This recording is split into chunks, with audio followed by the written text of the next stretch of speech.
आज मैं एक ऐसे इंसान से बात करने वाली हूँ जो मेरे बहुत ही ख़ास हैं, क्योंकि मैं उन्हें पिछले 20 सालों से जानती हूँ। जब से मैं एक बच्ची थी तब से जानती हूँ। मेरे पापा के दोस्त हैं, लेकिन कॉर्पोरेट कनेक्शंस जॉइन करने के बाद मेरे दोस्त ज़्यादा हैं और उनके हर एक शोरूम में मैं जा चुकी हूँ। और वो ऐसे इंसान हैं कि उनसे अगर 5 मिनट की भी बात की जाए तो बहुत कुछ सीखने मिलता है। तो ये पॉडकास्ट को एंड तक सुनना, क्योंकि मुझे पता है वो हर दूसरे तीसरे मिनट कुछ ऐसा शेयर करेंगे जिससे हम सब बहुत कुछ सीखें। तो मुझे ये बताइए कि कारंजा से नागपुर की कहानी क्या है?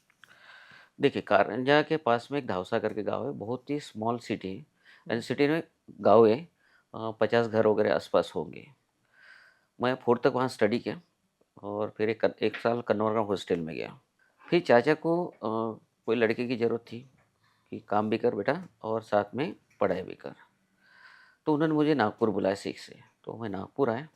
नागपुर में मैंने बाद स्टडी शुरू किया, पढ़ाई में काफ़ी मैं होशियार था और मुझे उस समय मेरा ड्रीम था कि मैं इंजीनियर बनूँ। हुँ, वो हिसाब से मैं पढ़ाई करता था, तो क्लास में हमेशा 3rd या फर्स्ट ऐसे ही आते रहता था। हुँ, पर चाचा क्या काम करते समझ में आया कि उनको दिन भर काम करने के लिए कोई चाहिए और साथ में ये पढ़ाई मुझे पढ़ाई भी करना था। तो मैंने 2 साल न्यू इंग्लिश में स्कूल पढ़ा, 1 साल जवाहर नाइट स्कूल में गया और फिर पता चला कि धर्मपेट स्कूल भी मॉर्निंग की है, तो फिर धर्मपेट स्कूल शुरू किया और वहीं से कॉलेज शुरू किया मैंने। हुँ, फिर 1992 में मैंने चाचा के यहाँ से कुछ कारण से छोड़ दिया हुँ, क्योंकि एक खून था और कुछ करने की इच्छा थी हुँ, और एक्चुअली मेरा इंजीनियर का सपना तो पूरा हो ही नहीं था हुँ, क्योंकि मैंने कॉमर्स लेके बैठा था। हुँ, तो करे तो क्या करे? तो 92 में एक दोस्त क्या गया जिसका नाम नीरज लखोटिया है।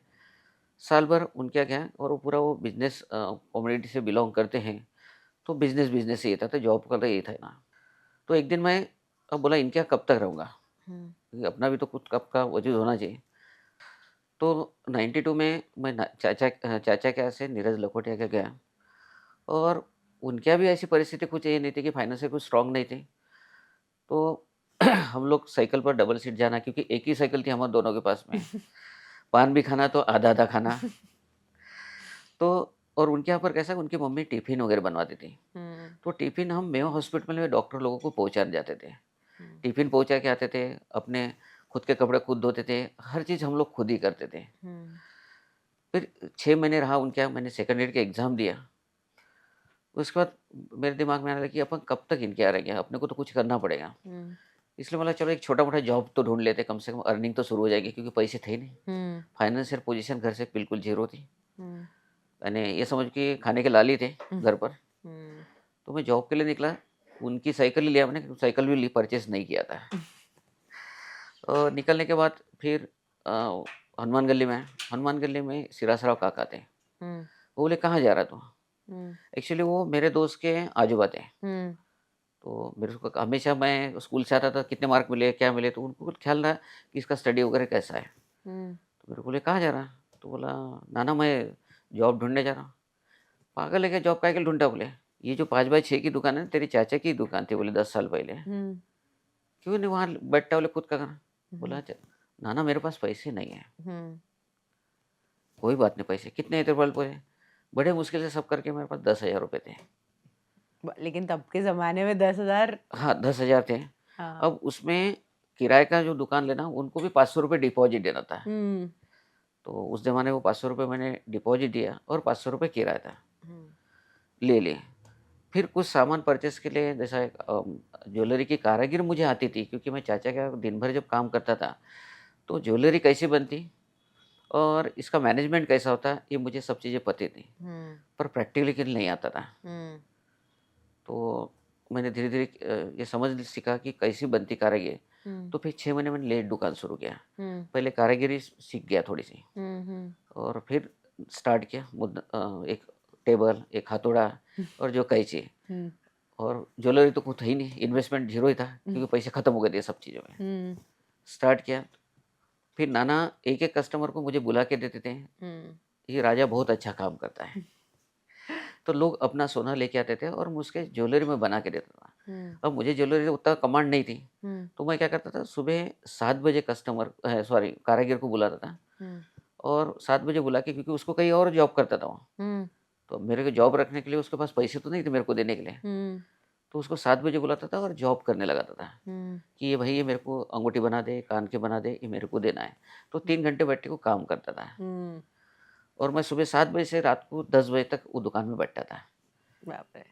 तो ये काम करते-करते बहुत सारी चीज़ें मुझे सीखने को मिली कि इसको कैसा किया जाता है। फिर धीरे-धीरे मैंने भी सीखा बहुत सारी चीज़ें। फिर करना शुरू किया। अब उसमें क्या होगा कि मेरे लक फैक्टर बहुत अच्छे थे कि लोग मुझे जुड़ते गए और मैंने कभी कस्टमर को बुलाया नहीं कि आप मेरे पास आओ करके, वो खुद ही आते गए एक-एक। उनको भी अच्छा लगने लगा ज्वेलरी बनाने का, व्यवहार अच्छा लगा और मेरा एक ही विचार था, काम ईमानदारी से करो। क्योंकि आप ईमानदारी से करोगे तो आगे लॉन्ग टाइम काम करोगे, शॉर्ट टाइम नहीं करोगे। क्योंकि उस समय भी ज्वेलरी इंडस्ट्री में ऐसा था कि छोटे-छोटे दुकान थे, पर सोना पॉलिश के लिए गया तो सोना कम कर देना, ये कर देना, वो सब चीज़ें चलती थी। और मेरे पापा पहले से यानी ₹100 भी है तो किसी ने माँगा तो ₹100 दे देते। तो कहीं न कहीं पापा से भी वो आया था कि ईमानदारी पहले रख भाई, बेईमानी बिल्कुल, चोरी-चारी बिल्कुल नहीं होना चाहिए। तो वो गुण तो अंदर थे, कुछ परसेंटेज। तो ये चीज़ें मेरे को बिल्कुल नहीं जमती थी। तो फिर कस्टमर आता था, मुझे ये रिंग बनवाना पॉलिश करना है। मैं बोलता था ₹5 लगेंगे इसके। तो मैं आपका करके देता, ये आपका वेट है और ये आप जाते समय पूरा वेट करके लेके चले जाना। फिर ऐसे लोगों का विश्वास बढ़ते गया। बढ़ते-बढ़ते ग्राहक अच्छे जम गए। तो 92 से 95 तक एक अच्छी ग्राहकी जमी। फिर उसमें क्या हुआ 95 में अ, मेरी शादी पक्की हो गई कल्याणी के साथ में। मैं भिलाई गया। अब जस्ट 3 साल के पीरियड में मैंने थोड़ा बहुत अपना फाइनेंशियल चीज़ जमाई थी और जब कल्याणी के परचेस कपड़े किए और जब वापस बस से आ रहा था, आते-आते जैसे ही घर पहुँचा तो नाना मेरे को घर पे बोल रहे हैं, तेरी दुकान फूट गई बोले। अरे बाप रे। कैसे? चोरों ने ताला तोड़ दिया, अरे दुकान लूट ली। अरे बाप रे। फिर आया, फिर वो परिस्थिति ऐसी थी कि करें तो क्या करें? अच्छा काफ़ी सारे लोगों का जो है ज्वेलरी कहीं पॉलिश के लिए थी, कहीं रिपेयरिंग के लिए थी, वो भी भर के देना ज़रूरी था। तो एक दिन तो मैं बहुत सैड था। फिर दूसरे दिन से अपने पास क्या था? अपन ने तो ये जुगाड़ करके किया है ना, तो क्यों नहीं अपन आगे कर सकते? तो हिम्मत से मैं आगे चलते गया और जैसे ही चालू किया, लोग मेरे पास आने लगे। मेरा सर बंगड़ी थी, मैं उनको ये बोला कि मेरा कमिटमेंट है आपको 2 साल में आपको सब चीज़ें मैं लौटा दूँगा। तो 95 मैंने मिसेज़ के लिए जो ज्वेलरी बनाई थी, वो भी मेल्टिंग की। शादी का फंक्शन था, वो भी कैंसल किया। वो कॉम्प्रोमाइज़ करते-करते लोगों के पहले पैसे-पैसे जमाए और एक-एक को सबको दिया। फिर वो 97-98 तक चलते रहा। फिर एक पंडित जी मिले मेरे को। उस ज़माने के वो पंडित थे कि वो लोगों को स्टोन और से अंगूठी बनाने लगे थे, तो उनसे भी काफ़ी क्लाइंट आने लगे थे। यानी उस समय ये समझो कि मेघे साहब की मिसेज़ भी आती थी, विक्रम बनकुले की फैमिली भी आती थी, जो कि छोटी-सी दुकान में सामने गैरेज था।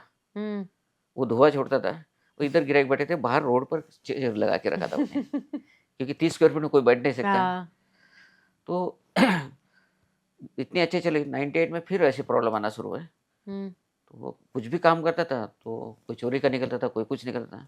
तो मैं इतना फ्रस्ट्रेट हो गया था कि चलो ये बिज़नेस ही बंद कर दो। ये परिस्थिति पहुँचने के बाद फिर सोचा, करें तो क्या करें? चलो एक बार फिर से ट्राई करके देखते हैं। तो 98 में कई लोगों ने पैसे भी नहीं दिए जो जिनको दिए थे मैंने। फिर से परिस्थिति जो अपने लक समझो खराब रहे तो वो सब चीज़ें खराब होती जाती हैं। फिर 98 को जैसे ही खत्म हुआ, तो 99 में फिर परिस्थिति बदलती गई। फिर अच्छा होने लगा। बड़ा बेटा भी ये आ गया था। तब मैंने मूड नंबर 2 की दुकान ली थी। अच्छा। 2000 अ, 2000 में। तब 10 लाख में की दुकान थी वो, यानी घर था पुराना। सौदा तो कर लिया 25,000 में, पर पैसे नहीं थे देने को।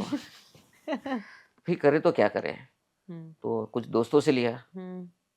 कुछ जिनके पास मैं लोगों से क्या करता था कि मॉर्गेज ये करता था, उनको 1% कमीशन देता था और 1% मैं रखता था, तो लोगों के गिरवी भी जाके रखता था।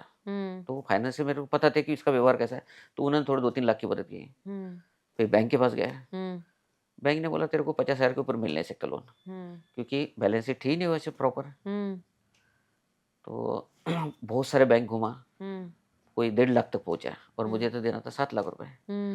फिर अकोला अर्बन बैंक में गया, वो मैनेजर थोड़ा-सा होशियार था और वो मेरा अकाउंट वहाँ आने के कारण उनको पता था कि इसका व्यवहार कैसा करके। हुँ, उसने बोला, बेटा तेरे पापा की ज़मीन है, बोला गवर्नमेंट से मिली है, हुँ, पापा ने परचेज़ नहीं किया, चलता बोले। हुँ, उसमें तो इन इनकम का दाखला लेके आ हुँ, कि इसमें इतना पैसा होता है और तेरे नाम से 60,000 या 70,000 रुपए तेरे को मिलता है, ऐसा उत्पन्न दाखला लेके आया। हुँ, वो फिर गए पटवारी के पास, उसको पैसे दिए थोड़े से, उसका के नाम चढ़वाने लगा है हुँ, और एक दाखला लेके आया। हुँ, उस बेस पर उन्होंने 7 लाख का लोन करवा दिया। वाह! अच्छा, लोन करने के बाद भी कोई गारंटर भी नहीं मिल रहा था, क्योंकि उस ज़माने में ऐसा था कि गारंटी मिलना कोई देता नहीं था। हुँ, तो एक कोई जन हो गया, उसकी बैलेंस शीट बनाया, उसके पेपर इनकम टैक्स में किया और पूरा करने के बाद उसको गारंटर बना मैंने। तो फिर हुँ, मुद्दा नंबर 2 की दुकान हुई। फिर दुकान परचेज़ होने के बाद 2-3 साल मैं शांत रहा, हुँ, क्योंकि उसमें बीच में भाई की शादी थी। हुँ, भाई को गाँव से लाया था काम के लिए, खाना हुँ, बनाने के लिए वगैरह। हुँ, तो उसके बाद लाने के बाद अ, उसकी शादी करवा दिया। तो 6 महीने में बाहर निकल गया। घरवाले ने बोला कि इनके साथ नहीं रहना, अपने को कुछ अलग करना है। तो जो भी पैसे जमा करे थे घर बनाने के लिए, दुकान डालने के लिए, वो उसको दे दिए। हुँ, तो उसका टेंशन खत्म हो गया। हुँ, फिर 1 साल के बाद सिस्टर की शादी आ गई, हुँ, वो शादी किया। हाँ, फिर 2004 तक मैंने थोड़े-थोड़े पैसे जमाते अपनी मोड नंबर 2 की शोरूम बनाया। अच्छा, पहले शोरूम आधा बनाया था। आधा बनाने के बाद एक डर था कि मैं मोदी नंबर 2 से हनुमान गली से कस्टमर मेरे पास कैसे आएँगे? हुँ, अच्छा, उसमें बीच में भाई ने भी दुकान शुरू कर दी थी वहाँ पर, हुँ, तो बड़ा कठिन परिस्थिति थी। हुँ, पर धीरे-धीरे लोगों को बिलीव था मेरे ऊपर, काफ़ी हुँ, विश्वास था। तो एक-एक कस्टमर आते गए, हुँ, जो कि 750 स्क्वायर फीट नीचे फ्लोर था, उसको मैंने खाली 300 स्क्वायर फीट यूज़ किया था और ऊपर रहना किया था मैंने अपना। अच्छा, फिर ग्राहक बढ़ते गए, फिर लगा कि अपने को बढ़ाना चाहिए, हुँ, तो पूरा नीचे का भाग मैंने ज्वेलरी में सेक्टर में रिनोवेशन किया 2010 में। हुँ, 2010 के बीच में 2007 में मैं जेसिस के ट्रेनिंग में गया था। हुँ, हुँ, जो एबल करके ट्रेनिंग हुँ, होता है, जिसका एमबीए कोर्स ही समझो मेरे लिए था, हुँ, क्योंकि मैं तो ग्रेजुएशन भी पूरा नहीं होता, नहीं एमबीए कोर्स नहीं था। वो 4 दिन का कानपुर यूनिवर्सिटी में कि बिज़नेसमैन ने कैसा रहना चाहिए और बिज़नेस का माइंडसेट कैसा होना चाहिए, हुँ, उसके ऊपर पूरा 3 ट्रेनर थे, जिसमें अपने रवानी सर भी जो थे आपसे मिले थे, हुँ, हुँ, और 2 ट्रेनर थे। हुँ, तो उन्होंने काफ़ी चीज़ें समझाई और मैंने सवाल भी बहुत कुछ किए। हुँ, वहाँ से मैंने ऐड की शुरुआत की, हुँ, जो कि ज्वेलरी इंडस्ट्री में कोई ऐड नहीं करता था। अच्छा, मैंने स्टार्टअप, मैं खुद बोल सकता हूँ कि मैंने स्टार्टअप किया ऐड का। तो ऐड करने के बाद गिराकी बढ़ती गई। हुँ, मैंने मोदी नंबर 2 ऐसा था कि लोंदे ज्वेलर्स बोला तो मोदी नंबर 2। ट्यूशन पर ऐड शुरू की, छोटे नवभारत के लॉलीपॉप लगे तो लॉलीपॉप पे शुरू की, बहुत सगे ऐड शुरू किए थे। हुँ, उसके कारण मेरी पब्लिसिटी होती गई हुँ, और उस समय एक कायदा आया था हॉलमार्किंग कायदा, हुँ, कि हॉलमार्क होना कंपल्सरी। तो अवेयरनेस जब शुरू हुआ था, तो मेरा एक ऐसा कि हमेशा मैं टेक्नोलॉजी के पीछे दौड़ता हूँ, हुँ, कि नई चीज़ आए पहले अडॉप्ट करो। हुँ, तो मैंने हॉलमार्क लाइसेंस भी ले लिया था। हुँ, तो उसके कारण लोगों को, अच्छा, उस समय लेने के बाद लोग मजूरी देने को तैयार नहीं थे, हुँ, क्योंकि नया-नया हॉलमार्किंग था हुँ, और 916 क्वालिटी वाला काम करना लोगों को पसंद नहीं था, हुँ, तो लोग देते भी नहीं थे। पर धीरे-धीरे बढ़ते-बढ़ते ग्रोथ अच्छी होती गई हुँ, અને ये समझिए कि 2010 में हुँ, मैंने शोरूम 2 फ्लोर का कर लिया हुँ, और गिराकी फुल रहती थी वाह! और मैं तब बैठता था 1 टू 1 कस्टमर से करता था। हुँ, यानी आज भी मेरे कस्टमर से 1 टू 1 वो बातचीत होती है, जब भी मैं दिखता हूँ तो भैया कितने साल के बाद मिल रहा है। हुँ, तो गिराक अच्छी बन गई। हुँ, फिर ख़्याल में जस्ट मैं 2015 में अमेरिका गया था। हुँ, बिज़नेस ज्वेलरी हम ज्वेलरी के सब जो है ऑल ओवर इंडिया से 15 लोग हैं। फिर उनसे मैं डिस्कस करता था कि एक ही दुकान में इतनी इन्वेंटरी रखना हुँ, क्या बरोबर है? हुँ, क्या दूसरा शोरूम लेना? तो मेरे को एकदम कि अपने ब्रांचेस बढ़ाना चाहिए। हुँ, क्योंकि कई जगह क्या होता है, इन्वेंटरी एक जगह होने से सैचुरेशन हो जाता है, हुँ, यानी आपका लिमिटेड क्लाइंट आएगा। हुँ, तो विचार किया मैं कि चलो अपन धर्मपेट में जगह ढूँढे, तो फिर गोकुलपेट में जगह मिली मुझे। हुँ, फिर गोकुलपेट में जगह लेने के बाद मैंने दोस्तों को पूछता था यहाँ चालू करना कि नहीं चालू करना है, क्योंकि अंदर थी। हुँ, तो फिर मेरे 1-2 दोस्तों ने बोला यहाँ से स्टार्ट कर, हुँ, जिसमें आपके पापा भी थे।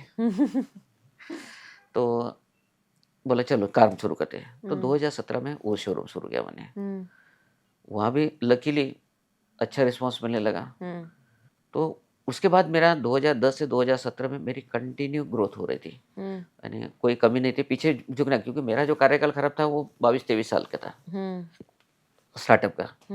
उसके बाद अच्छे दिन थे, तो करने के बाद उसका ग्रोथ हो गया। फिर 2023 में मैंने मनीष नगर शुरू किया, वहाँ भी अच्छा ग्रोथ है। तो ऐसे टोटली जर्नी थी। मुझे इसमें से एक ही सीखने में लगा, हिम्मत मत हारो, अपना काम करते रहो और मेहनत करते रहो। क्योंकि मैं देखो, टेक्नोलॉजी अपना काम करती है, पर टेक्नोलॉजी चलाने के अपने को तो मेहनत करना पड़ेगा। तो टेक्नोलॉजी अडेप्ट करते गया और साथ में मेहनत करते गया, जिसके कारण मैं आज नागपुर में, यानी आज मेरे पास 50,000 के ऊपर कस्टमर है, और 3 शोरूम लोंदे ज्वेलर्स के 3 लोकेशंस पर, और तीनों जगह अच्छे चल रहे हैं। और एक ब्रांड तैयार हो गया जो लोंदे ज्वेलर्स का, कि आज बच्चा बच्चा लोंदे ज्वेलर्स को जानता है। और नागपुर में ये समझ के लो कि मैं ऐसा व्यक्ति हूँ कि 2004 के बाद मैं कैश काउंटर पर कभी नहीं बैठा। लोग, क्योंकि लाला का बिजनेस था, काउंटर छोड़ने को तैयार नहीं थे, कैश पर ही बैठे रहते थे, और कभी इनका हिस्सा भी नहीं मिलता था। मैंने भी खुद इतने 10-12 साल किया तो कभी हिस्सा भी नहीं मिला। तो मैंने सिस्टम को समझा, पहले कैशियर रखना शुरू किया। देखिए क्या होता है, अपन कैशियर रख ले, पर समझो 2-3 महीने आपको परेशानी होगी, कैश नहीं मिलेगी, कैश शॉर्ट जाएगी, तो लॉसेस करने की हिम्मत होना चाहिए, जो लोग आज के डेट में भी नहीं करते। तो मैंने वो एडजस्ट किया, लॉस होगा तो 30,000 जान दो, आज न कल तो अपडेट होगा। ये सोचते सोचते देखो प्रॉब्लम आएंगे, डिसीजन गलत होंगे आपके, पर डिसीजन गलत होने उसके सुधारने की भी तो इच्छा होना चाहिए। तो हम डिसीजन गलत हुए हमारे कुछ चीज़ें, पर हमने उसको सुधारते सुधारते एक अच्छे लेवल पर लेके आए। तो हमने कैश काउंटर छोड़ा, तो कैश काउंटर छोड़ने के बाद मेरा दिमाग जो है खुलने लगा कि अपन और कुछ कर सकते हैं, क्योंकि टाइम बचत हो गई। क्योंकि कैश काउंटर पर टाइम नहीं मिलता था, क्योंकि कस्टमर आते थे, पैसे देते थे, नीचे मुंडी रहती थी, लोग भी आए उनसे भी मिल नहीं सकते थे। तो ये डिसीजन मेरा उस समय बहुत अच्छा ना, जिसके कारण मैं आगे ग्रो करते रहा। और फिर सॉफ्टवेयर शुरू किया मैंने। उस समय लोग मेरे को बोलते थे, यार तू राजेश 2000 यानी कोई कैश काउंटर खुद नहीं बैठा, बढ़िया घूमते रहता, महीना महीना फॉरेन जाते रहता, तू करता क्या? मैं लोगों को भरोसे बोला छोड़े चले जाता हूँ, यार हमारी तो हिम्मत ही नहीं होती बोले। उसके बाद ये समझ के लोग अपने नागपुर में 8 से 10 ज्वेलर्स है जिन्होंने ये छोड़ना शुरू किया धीरे धीरे, अन्यथा आज भी लाला की दुकान ही चल रही है।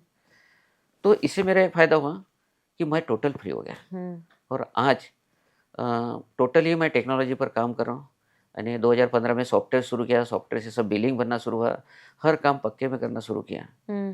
और आज के डेट में एक शेड्यूल बनाया, यानी मैं ये समझ के लिए अब मेरे को काम करने की ज़रूरत नहीं है, यानी मैं हफ्ते में 4 घंटे भी काम कर लिया एक दिन में तो भी मेरा काम हो जाता है। क्योंकि मेरा विज़न एक फिक्स है कि मुझे शोरूम बढ़ाने के। अब शोरूम बढ़ाने के लिए तो मेरा माइंड तो खाली होना चाहिए ना। तो मैंने डिसाइड किया कि 4 घंटे काम करूँगा, बाकी दिन मैं अपना दिमाग को यानी नई टेक्नोलॉजी, नया उसको कैसा शोरूम बढ़ाऊँ, या नया मैं क्या लाऊँ अपने बिजनेस में जिससे मैं ग्रोथ कर सकूँ। तो ये चीज़ें चालू की मैंने, और जिसके कारण मुझे रिजल्ट आगे शायद साल भर के बाद, यानी मैंने कॉर्पोरेट ऑफिस भी बना लिया। उसमें मैंने सबके कैबिन्स बना लिए, जैसा HR है, साथ में बिजनेस डेवलपमेंट है, अकाउंट सेक्शंस है, मार्केटिंग हेड है, ऐसा पूरा मैंने डेवलपमेंट किया। और आज यानी मेरी ये मत है कि मैं 100 शोरूम आराम से चला सकता हूँ, यानी मैं एक शोरूम में जाके बैठने की मुझे ज़रूरत नहीं है। और मैं आज के डेट में रोज़ सुबह, यानी मेरा शेड्यूल ऐसा है कि मैं सुबह 4 बजे उठता हूँ। जैसे आपने लॉ ऑफ अट्रैक्शन आपने जो सिखाया था, उसके ऊपर मैं सोचते रहता हूँ कि जो होता है सच में अपना, यानी अपन ने समझो जो सोचा है वो होता है। तो मैं हमेशा ये बोलूँगा, पहले सोचना शुरू करो, आप सोचोगे तो होगा।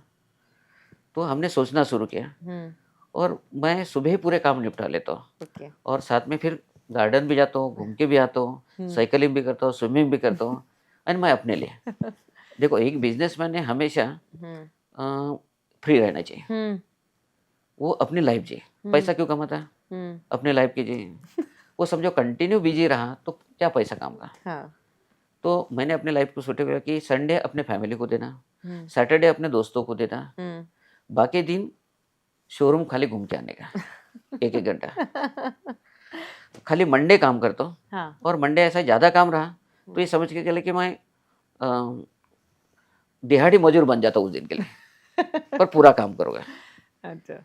तो उसके कारण मेरे काफ़ी सारी चीज़ें शॉर्टेज हो गई, हुँ, और अभी मेरे दोनों बच्चे भी आ गए वर्किंग हुँ, में, यश और तन्मय। हुँ, बड़े बच्चे को मार्केटिंग काम दे दिया, यश छोटे वाले को इन्वेंट्री का काम दे दिया, हुँ, तो दोनों बहुत अच्छे से सँभाल रहे हैं। हुँ। अब मैं टोटल फ्री हूँ, अब मैं तो सोच रहा हूँ कि मैं और 10 शोरूम कैसे डाल सकता हूँ।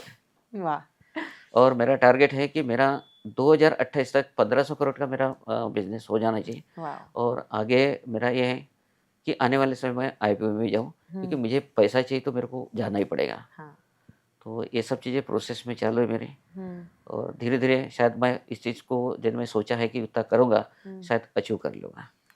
जब आपने सोचा है तो आप कर ही लोगे। या मतलब एक चीज़ जो मुझे समझ में आई स्पेसिफिकली वो ये थी कि अ, कितनी भी प्रॉब्लम्स क्यों नहीं आई, आपको खुद पे विश्वास था। यस, और प्रॉब्लम का सॉल्यूशंस बहुत छोटा होता है। हुँ, प्रॉब्लम को अपन बड़ा बनाते हैं, हाँ, यानी वो रहती छोटी-सी प्रॉब्लम, वो हाँ। इतना बड़ा बना देते हैं और उसमें अपन इतना उलझ जाते हैं, हुँ, जो कि आदमी ने वो प्रॉब्लम को सॉल्यूशन खोजना चाहिए। हुँ, सॉल्यूशन बहुत ही बारीक होता है, हुँ, वो सॉल्यूशन तक पहुँचता ही नहीं और प्रॉब्लम को बढ़ाते जाता है। हुँ, तो मैं हमेशा एक ही बोलूँगा कि प्रॉब्लम को बढ़ाओ मत, उसका हुँ, सॉल्यूशन शोधो, और हुँ, वो सॉल्यूशन बहुत बारीक है, वो हुँ। आपको मिल जाएगा, पर सोचना शुरू करो।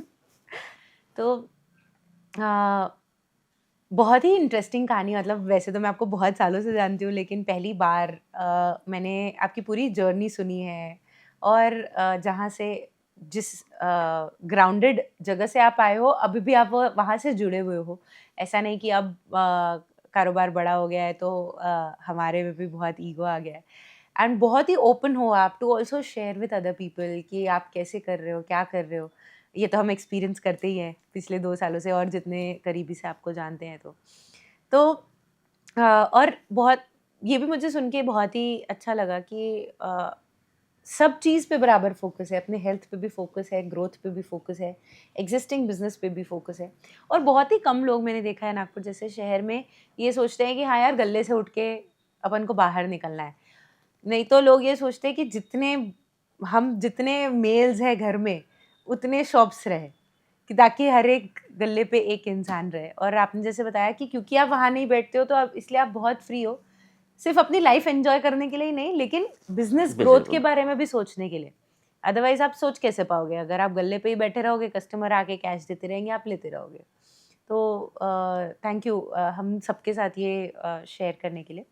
अगर आपको फिर से शुरू करना होता, तो आपने क्या अलग किया होता?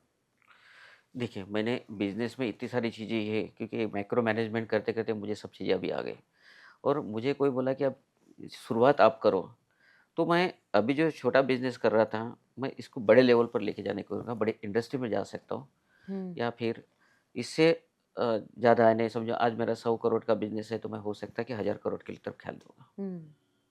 तो बेसिकली जो भी आपने सब सीखा वो पूरा कैसे ऐसी इंडस्ट्री में यूज़ करें जहाँ पे स्केलेबिलिटी और स्केलेबिलिटी। ज़्यादा है वहाँ पे कर सके। फिर भी जिस तरीके से आपने कॉर्पोरेट ऑफ़िस बनाया है, पूरे सिस्टम्स और स्ट्रक्चर्स बनाए हैं, काफ़ी कुछ तो हो ही रहा है।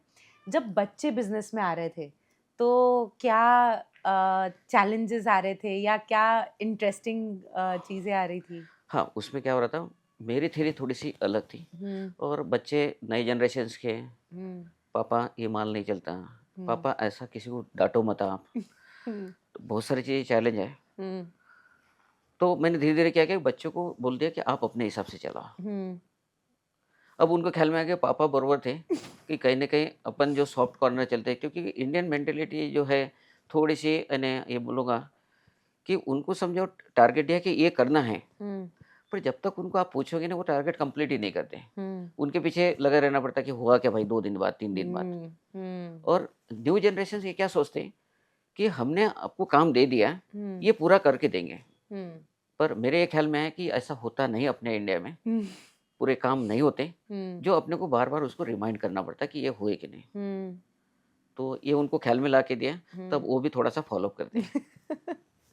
तो बहुत ज़्यादा समय नहीं लगा लेकिन वो भी काफ़ी सेटल हो गए हाँ, अभी काफ़ी तो। सेटल हो गए, अभी भी थोड़ी-सी चलती रहती है हम तीनों में कि ऐसा नहीं, ऐसा होना चाहिए। हुँ, पर मैंने सोचा कि क्यों नहीं इनको अभी हैंडओवर धीरे-धीरे एक-एक चीज़ का दे दूँ, हुँ, जिससे उनको देखो थोड़ा सा लॉसेस होंगे चलेगा, हम्म पर उनको अनुभव आना जरूरी है। हम्म यदि मैं अपने पर डिपेंड रहूँगा हम्म तो बच्चे कुछ नहीं कर पाएंगे। हम्म तो मैं धीरे-धीरे उनके ऊपर छोड़ना शुरू किया। अच्छा जैसा एक जिया ब्रांड है, यश को दे दिया। हम्म मैं जाके भी नहीं देखता, हम्म बेटा तू ही चला, तू ही मैनेजमेंट कर, हम्म कहाँ हेल्प चाहिए मुझे बता। हम्म मैं पैसे देने को तैयार हूँ, बाकी तू कर। हम्म तो उसके कारण क्या होगा, वो खुद इन्वॉल्व हो रहा और खुद अपने डेवलप करेगा। जहाँ प्रॉब्लम फेसिंग आ रही है, हम्म वो खुद सॉल्व करेगा। हम्म तो ऑटोमेटिक बिज़नेस कैसा करना सीखना चालू करेंगे।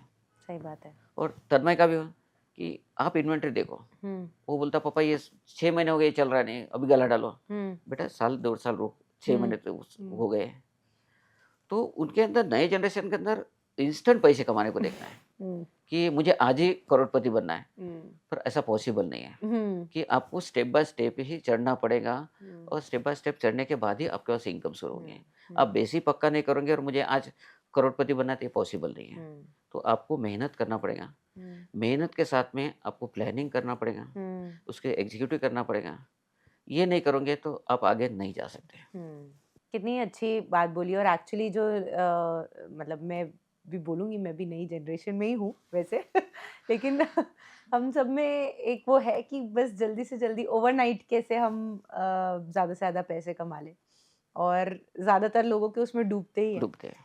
लेकिन मुझे ये जानना है कि पिछले 33 सालों से आप इस इंडस्ट्री में हो, ज्वेलरी इंडस्ट्री में हो, बहुत सारे चेंजेस आए हैं और बहुत सारे चेंजेस एंटिसिपेटेड है। इस इंडस्ट्री को लेके आपको क्या ऐसा ट्रेंड लग रहा है जो नया आएगा या आ चुका है और जो इंडस्ट्री को ड्रास्टिकली चेंज करेगा? देखिए, अब जब जब मैंने स्टार्ट किया था बिज़नेस, तब 3 से 4 हज़ार भाव थे। आज हुँ, 80,000 पहुँच गए। हुँ, ये बिज़नेस ज्वेलरी बिज़नेस है, ये कभी बंद होने वाला नहीं है। हुँ, क्योंकि लेडीज़ है, ज्वेलरी पहनना ही है। हुँ, इतना हो सकता है, जो 10 ग्राम की चीज़ पहने थे, वो 3 ग्राम की पहने। हुँ, लाइट वेट ज्वेलरी चलेगी। हुँ, साथ में चाँदी पर जैसे आर्टिफ़िशियल यानी जो चीज़ें आती है यंग जनरेशन के हिसाब से, वो पहनेंगे। हुँ, डायमंड पर लोगों का ज़्यादा फ़ोकस होगा, छोटे-छोटे जो फ़ॉरेन में होता है कि चेन पहन ली, उसमें छोटा-सा पेंडल पहन लिया, हुँ, ये चलेगा। पर हुँ, ज्वेलरी इंडस्ट्री में कभी भी मरण नहीं है, हुँ, क्योंकि ऑल ओवर वर्ल्ड पर हुँ, ये ज्वेलरी यानी गोल्ड पर ही सब चल रहा है, करेंसी। हुँ, आप देखिए सेंट्रल बैंक चाइना की परचेज़ कर रही है गोल्ड, हुँ, अमेरिका परचेज़ कर रहा है। हुँ, हर कंट्री अपना गोल्ड का रेशियो बढ़ा रहे हैं। हुँ, अपना इंडियन में पहले कितना कम था, अब फिर मोदी जी ने बढ़ा दिया। हुँ, तो धीरे-धीरे ये गोल्ड जो है, हुँ, कभी भाव कम होने वाला नहीं। आने हुँ, वाले समय भाव में आप देखोगे तो 2-4 महीने में लाख रुपए दिख जाएँगे। हुँ, हाँ, तो सोना का, ज्वेलरी का जो बिज़नेस है, वो हुँ। कभी कम नहीं होने वाला, वो हर साल बढ़ते जाएगा। सही बात है। मतलब लोगों को ऐसा लगा था कि आर्टिफ़िशियल ज्वेलरी, इतनी अच्छी-अच्छी आर्टिफ़िशियल ज्वेलरी आ गई है, तो अब रियल ज्वेलरी का कम होगा। लेकिन ये कहना भी एकदम सही है। मतलब आर्टिफ़िशियल ज्वेलरी का अपना एक एक जगह एक है, जगह है। लेकिन रियल ज्वेलरी की अपनी एक जगह है। देखिए, जब उनको कब समझा, जब 2020 में कोरोना वायरस जो आया था, हुँ, उस समय एक जनरेशन को समझा कि हुँ। गोल्ड में इन्वेस्टमेंट करना ही चाहिए था अपन ने। तब तक गोल्ड को वैल्यू नहीं दे रहे थे। हुँ। पर जब गोल्ड ने रिटर्न देना शुरू किया और उसी समय गोल्ड काम में आया लोगों के, बैंक से पैसे निकालने नहीं जा सकते थे। हुँ, बहुत सारी चीज़ें प्रॉब्लम थी, और गोल्ड ने उस समय साथ दिया। हुँ, तो लोगों को इन्वेस्टमेंट जो गोल्ड में किया था, वो उनके काम में आया। हुँ। पिछले 2 सालों से आप कॉर्पोरेट कनेक्शंस में जुड़े हुए हो। लेकिन उसके भी पहले मुझे ऐसा ध्यान आ रहा है कि बस एक कॉल शायद पापा ने किया था, हम मिलने आए थे और आपने बोल दिया था कि हाँ, मैं बनूँगा। तो तब आपका क्या थॉट प्रोसेस था? अब 2 साल की जर्नी के बाद आपका क्या एक्सपीरियंस चल रहा है? देखिए, मैं तो ट्रेनिंग में या फिर लोगों से मिलना, ये मेरा स्वभाव है। हुँ, सोशल में ज़्यादा होता हूँ। हुँ, तो मैंने ये सोचा था, चलो इस बहाने कुछ अच्छे लोगों से बातचीत होगी, मिलना होगा, हुँ, उनका काम करने का तरीका समझेगा, उससे कुछ तो चीज़ें सीखेंगे। हुँ, और सही में 24 महीने में मैंने काफ़ी चीज़ें, शायद मैं कम बोलता था, हुँ।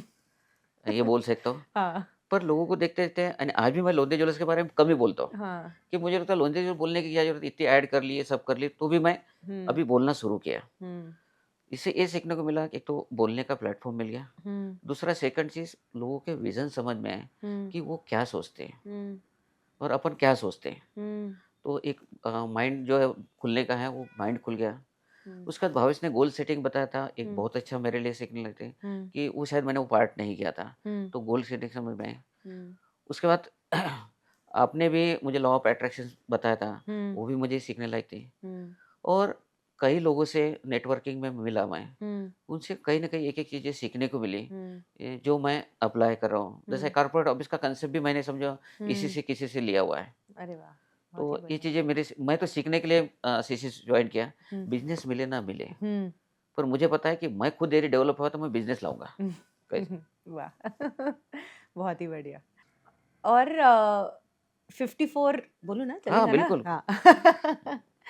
और इस उम्र में भी 54 इयर्स के होने के बाद में भी जो आपका सीखने का जज़्बा है, उससे ना हम बहुत इंस्पायर होते हैं, क्योंकि हमें ऐसा लगता है कि हम भी ये सीखते जाएँगे तो हम भी वो ग्रो होते जाएँगे। और क्योंकि एक आपका दिखता है ना कि 33 इयर्स की जो ग्रोथ जर्नी है, कहीं न कहीं बहुत सारी चीज़ें सीखने में, जैसे आपने जेसीआई के बारे में बात किया, आपने और लोगों के बारे में बात किया, दोस्तों के साथ जो आप घूमने गए वहाँ से जो सीखा उसके बारे में बात किया। तो एक चीज़ जो समझ में आती है वो ये है कि आपका दिमाग ना खुला रहता है, अब क्या आज क्या नया सीख रहा हूँ मैं। देखो मैं मस्ती-मस्ती में सब चीज़ें सीखता हूँ। हाँ, वो तो यू आर द यंगेस्ट हाँ, मेंबर ऑफ कॉर्पोरेट कनेक्शंस, वो तो क्योंकि देयर इज़ देखो नो डाउट अबाउट इट। हमेशा कई लोग जो होते हैं ना, हाँ। वो अपने को बड़ा समझ के हुँ, अ, अपनी लाइफ़ नहीं जीते। हुँ। वो बोलते हैं यार मैं तो बड़ा आदमी हो गया, पर बड़े आदमी होने के बाद उसके पास बहुत सारी चीज़ें पे ये आ जाती है कि मैं यहाँ नहीं जाऊँ, ये नहीं करूँ। हुँ, मैं वो चीज़ों को बिलीव नहीं करता। हुँ, मैं बोलता हूँ कि अपन बच्चा दिमाग थोड़ा-सा रखो अपना, हुँ, जब भी आप फ्री हो हुँ, और वो आनंद लो। हुँ। बड़े वाले आनंद नहीं ले सकते। बात एकदम सही है। हाँ, सबसे ज़्यादा तो बच्चे ही एन्जॉय करते बच्चे हैं। एन्जॉय करते हैं, तो अपन बच्चे बन के ही रहना चाहिए। क्योंकि मैं भी ऐसी इंसान हूँ जिसको सीखने का बहुत शौक है।